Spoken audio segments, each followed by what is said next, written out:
चलिए बच्चों, आज के इस वीडियो का ये पहला सवाल है। 6 नंबर क्वेश्चन है।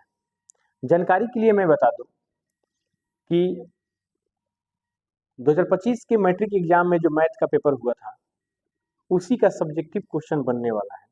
ठीक है, 5 क्वेश्चन बन चुका है, छठा क्वेश्चन हम लोग बनाएंगे आज। 5 क्वेश्चन डेली हम लोग प्रैक्टिस करने वाले हैं और क्वेश्चन ही नहीं, इस क्वेश्चन से संबंधित महत्वपूर्ण सूत्र और कंसेप्ट को भी हम लोग समझने का कोशिश करेंगे। ठीक है, तो देखिए सवाल है 6 नंबर। दो संख्याओं का योगफल 50 है, मतलब 2 गो संख्या है। ठीक है, 2 गो संख्या है और जिसको जोड़ने पर 50 आता है एवं उसमें से एक संख्या दूसरी की 7/3 गुनी है। एक संख्या जो है दूसरी संख्या की 7/3 गुनी है। ठीक है, तो संख्याएं ज्ञात करें। देखिए इस सवाल को बनाने का बहुत ही आसान तरीका है। सबसे पहले क्या करेंगे, हम लोग दो संख्या को किसी चर के द्वारा डिनोट कर देंगे। ठीक है, एक संख्या को x मान लेंगे, दूसरी संख्या को y मान लेंगे। एक और बात समझिए, ये जो सवाल है दो चर वाले रैखिक समीकरण युग्म पर आधारित सवाल है। मतलब कि चैप्टर 3 से यह सवाल लिया गया है। दो संख्याओं का योगफल 50 है, तो माना कि एक संख्या जो है वो कितनी है, एक संख्या बराबर x और दूसरी संख्या को मान लेंगे y और दूसरी संख्या बराबर y। दूसरी संख्या बराबर y। ठीक है, प्रश्न से ध्यान दीजिएगा बच्चों, प्रश्न से क्या कह रहा है, दो संख्याओं का योगफल 50 है, यानी एक संख्या और दूसरी संख्या को जोड़ने पर 50 आता है। मतलब एक संख्या x है और उसमें हम लोग दूसरी संख्या यानी y को जोड़ते हैं तो 50 आता है। यह समीकरण 1 माने, बात समझिए। उसके बाद कह रहा है कि उनमें से एक संख्या दूसरी की 7 गुनी है, दूसरी की 7 गुनी है। तो प्रश्न से एक संख्या जो है ना, एक संख्या जो है वह दूसरी संख्या की 7/3 गुनी है, 7/3 गुनी है। ठीक है, इतना हम लोग देख लेंगे। मतलब इसको लिखने की कोई जरूरत नहीं था, यहाँ पे की 7/3। अब देखिएगा एक संख्या क्या है, एक संख्या हम लोग इसमें x माने हैं, दूसरी संख्या को y माना गया है और गुना की मतलब गुना, मतलब का मतलब गुना 7/3 हो जाएगा। अब ध्यान पूर्वक देखिए। ठीक है, x का वैल्यू यहाँ पे आ जाएगा 7y/3, यह समीकरण नंबर 2 आ गया। अब इसको आसानी से हम लोग सॉल्व कर सकते हैं। पूछिए कैसे, x का वैल्यू समीकरण 1 में रख देंगे तो y का मान निकलेगा, फिर y का वैल्यू को समीकरण 1 में रखेंगे तो x का वैल्यू निकल जाएगा। ठीक है, अब देखिए लिखेंगे समीकरण 1 में x के मान को रखने पर, समझ में आ गया। देखिए तो समीकरण 1 क्या है, ध्यान दीजिएगा, x प्लस वाई बराबर 50, x प्लस वाई बराबर 50 है। तो x का वैल्यू देखिए कितना है, समीकरण 1 है x प्लस वाई बराबर 50 और x का वैल्यू है 7y/3 और प्लस में y बराबर में 50। अब इसका बट्टा का जोड़ करेंगे हम लोग 3, 7y प्लस 3y बराबर 50।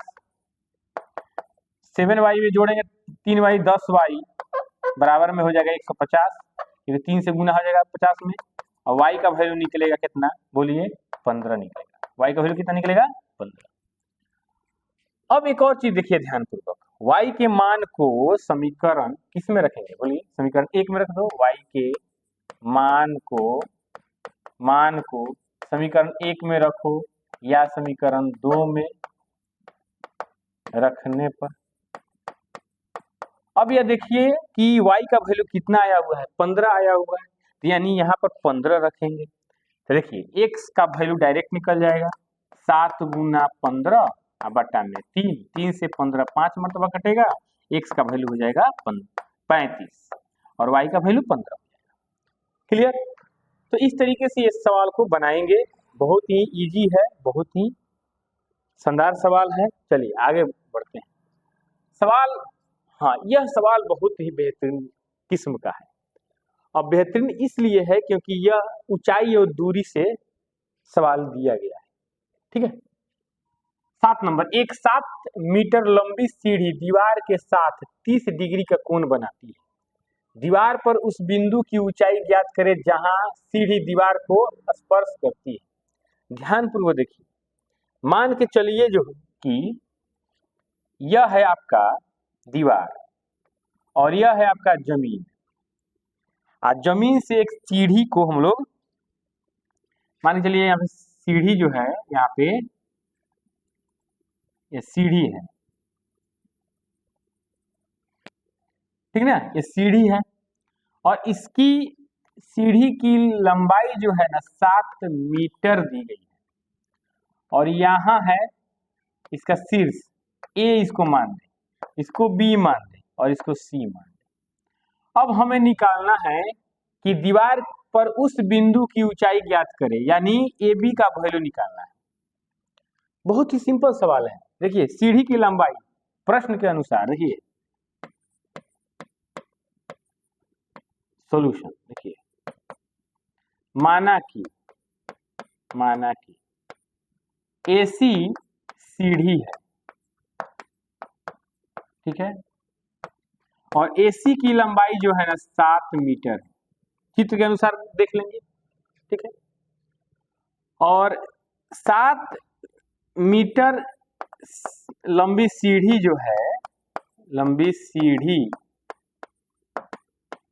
दीवार के साथ 30 डिग्री का कोण बनाती है, अब 30 का कोण बनाने का मतलब यह हुआ कि यहाँ पे 30 डिग्री का एंगल बनता है, ठीक है, तो उन्नयन कोण यहाँ पे 30 डिग्री हो गया। उन्नयन कोण यानी कोण BCA का वैल्यू जो है 30 डिग्री हो गया।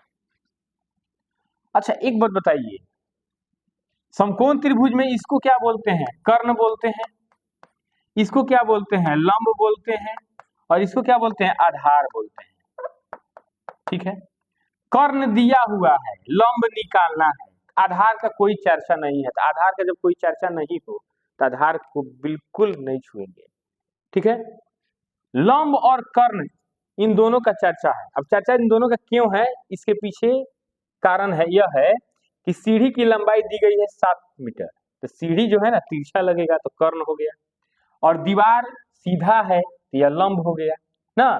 तो लंब और कर्ण यानी देखिएगा, देखेंगे समकोण त्रिभुज, बहुत इजी सवाल है, थोड़ा सा ध्यानपूर्वक देखिए। समकोण त्रिभुज ABC में लंब है AB बटा कर्ण है AC, तो लंब बटा कर्ण क्या होता है? साइन थीटा होता है। तो साइन, तो यहाँ पे इस कोण को लेंगे, साइन 30 डिग्री को लेंगे। अब बताइएगा यहाँ पर AB का वैल्यू तो नहीं है और AC का वैल्यू दिया है 7 बराबर, ध्यानपूर्वक देखिए, साइन 30 का वैल्यू कितना होता है? साइन 30 का मान होता है 1/2। कितना होता है? 1/2। अब क्रॉस गुना करेंगे तो AB का वैल्यू हो जाएगा 7/2 यानी 3.5 मीटर आंसर, ठीक है। अर्थात दीवार की लंबाई जो है, दीवार की ऊंचाई जो है 3.5 मीटर है। अब आइए एक सवाल और है बेहतरीन। यह सवाल जो है ना ज्यामिति चैप्टर से लिया गया है, यानी छठा चैप्टर त्रिभुज से लिया गया है।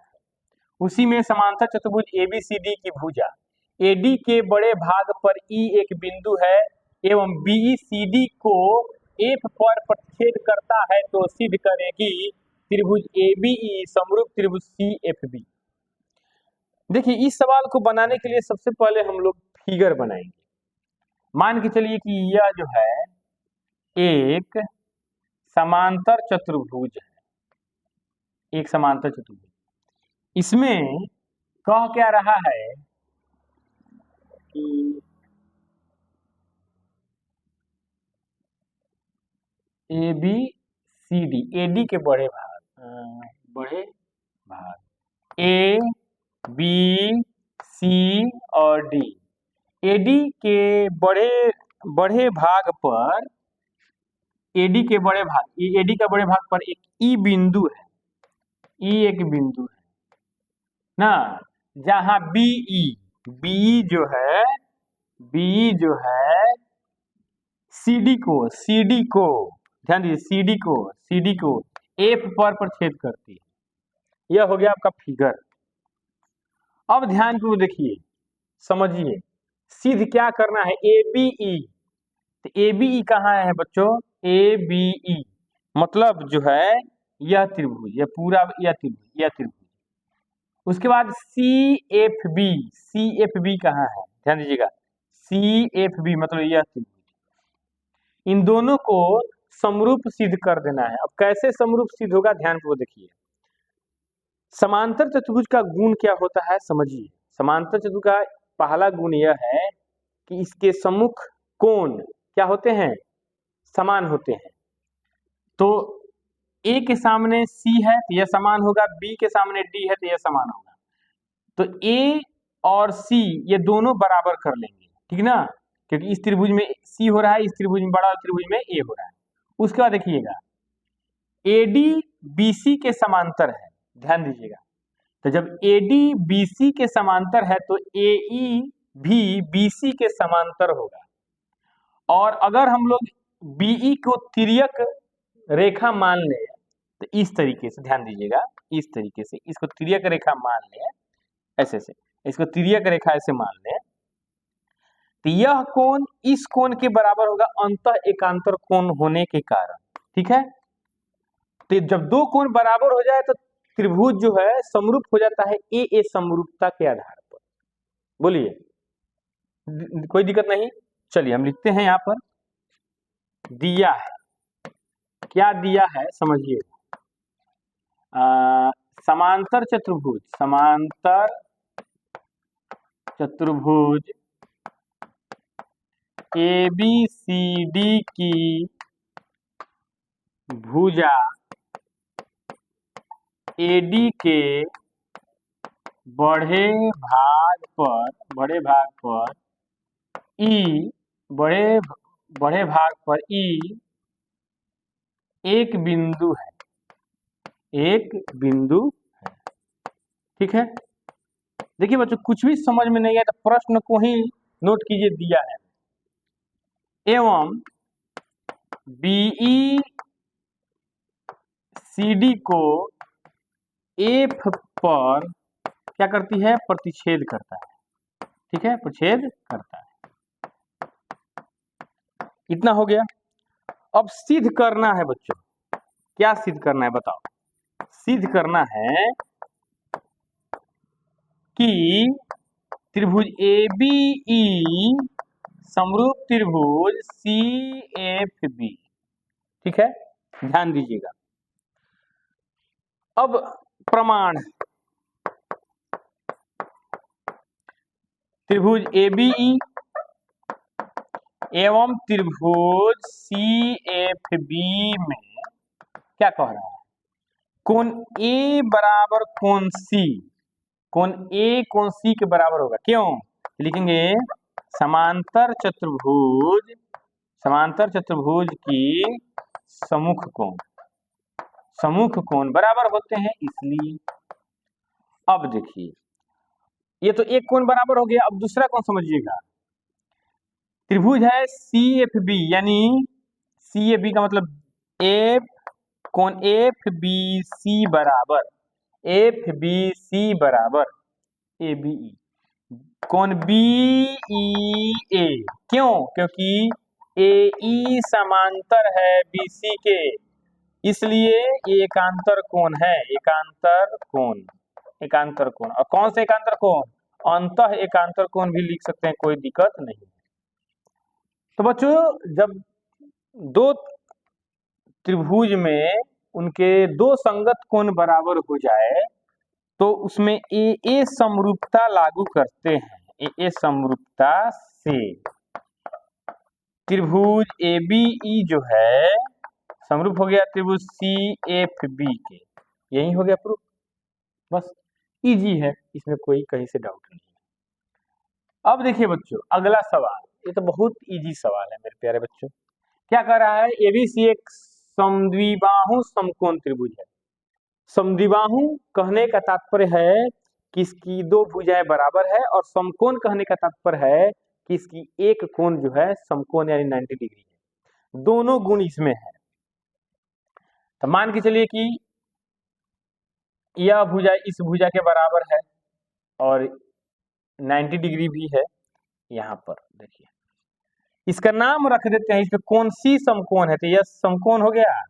इस तरीके का लिखा हो तो समकोण हो गया, यह ए हो गया, यह बी हो गया। इसमें AC जो है BC के बराबर है। तो लिखेंगे, ध्यानपूर्वक देखिए, बहुत ही इजी सवाल है। हाँ, इस सवाल को बनाने के लिए हम लोग पाइथागोरस प्रमेय का उपयोग करेंगे, इतना जान लीजिए। देखिए सवाल बनाना कोई मुश्किल काम नहीं है। सबसे पहला यह जानना जरूरी है कि उसमें कौन सा फॉर्मूला लगेगा, किस कंसेप्ट पर बनाएंगे, ये सब बातों को जानना बहुत ही जरूरी हो जाता है। ठीक है, तो लिखेंगे यहाँ पर दिया है ABC एक समद्विबाहु त्रिभुज है। कौन सा त्रिभुज है? समद्विबाहु समकोण त्रिभुज कहिए, समद्विबाहु समकोण त्रिभुज कह सकते हैं, कोई दिक्कत नहीं है। समद्विबाहु समकोण त्रिभुज है, समकोण त्रिभुज है। क्लियर? हाँ, और कोण C है जो है ना, कोण C बराबर 90 डिग्री यानी समकोण है। सिद्ध करना है। क्या सिद्ध करना है आप सभी को पता है, सवाल दिखाई दे रहा होगा। AB स्क्वायर बराबर 2AC स्क्वायर। अब चूंकि ध्यान दीजिएगा ABC क्या है? एक समद्विबाहु त्रिभुज है ना, उसमें AC और BC बराबर होंगे। ठीक है, देखिए प्रमाण, चूंकि त्रिभुज ABC एक समद्विबाहु त्रिभुज है, समद्विबाहु त्रिभुज है, इसलिए AC बराबर क्या होगा? BC के। अब चूंकि ABC एक समद्विबाहु त्रिभुज है तो इसमें AC BC के बराबर हो गया। अब यह समकोण त्रिभुज है तो लिखेंगे त्रिभुज ABC एक समकोण त्रिभुज है। दोनों गुणों को अलग अलग करके इसलिए मैं बता रहा हूं ताकि पूरे दिमाग में सेट हो जाए। ABC एक समकोण त्रिभुज है, इसलिए एक फॉर्मूला होता है पाइथागोरस प्रमेय से, पाइथागोरस प्रमेय मालूम है ना बच्चों? प्रमेय से क्या कहता है? पाइथागोरस प्रमेय कहता है कर्ण स्क्वायर बराबर लंब स्क्वायर प्लस आधार स्क्वायर। ठीक है, ध्यान दीजिएगा, पाइथागोरस प्रमेय से कर्ण स्क्वायर बराबर लंब स्क्वायर जोड़ आधार स्क्वायर। अब बताइए इसमें कर्ण क्या है? कर्ण है AB, तो AB स्क्वायर बराबर लंब क्या है? AC स्क्वायर प्लस आधार क्या है? BC square. अब यहाँ पे थोड़ा सा काम करेंगे। क्या काम करेंगे? BC जो है ना, BC के बदले हम AC लिख देंगे।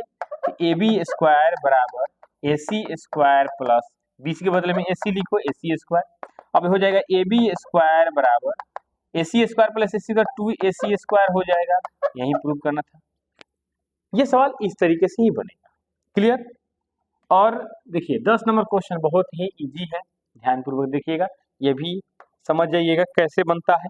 ठीक है, क्या कह रहा है? AB बराबर AC, वाले एक समद्विबाहु त्रिभुज एबीसी की बढ़ाई गई भुजा सीबी पर स्थित ई एक बिंदु है यदि एडी लंब बीसी और ईएफ लंब एसी है। देखिए जैसे कि यह जो है, एक मिनट, डायरेक्ट त्रिभुजे बना देते हैं।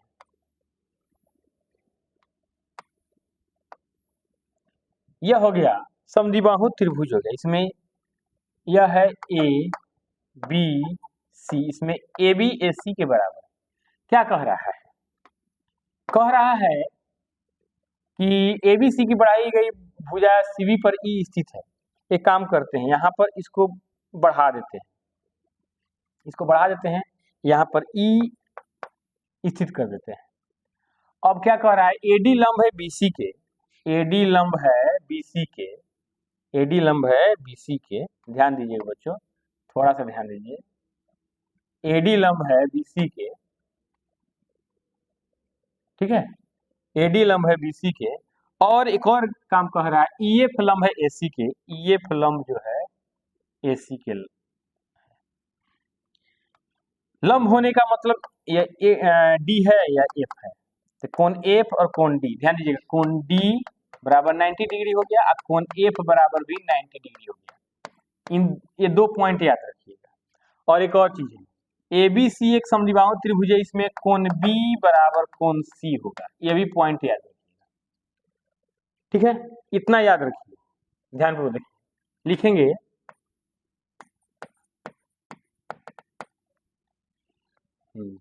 त्रिभुज ए बी सी में ए बी बराबर है ए सी और ए डी लंब है बी सी के, इसलिए कोण डी का वैल्यू 90 डिग्री। ओके, अब देखिए, और ईएफ लंब है ए सी के, इसलिए कोण एफ बराबर 90 डिग्री, और ए बी बराबर ए सी है, इसलिए कोण बी बराबर कोण सी। अब दोनों ये 3 पॉइंट का यूज कर लेंगे ना, तो समझिए कि इस सवाल को कंप्लीट कर लेंगे।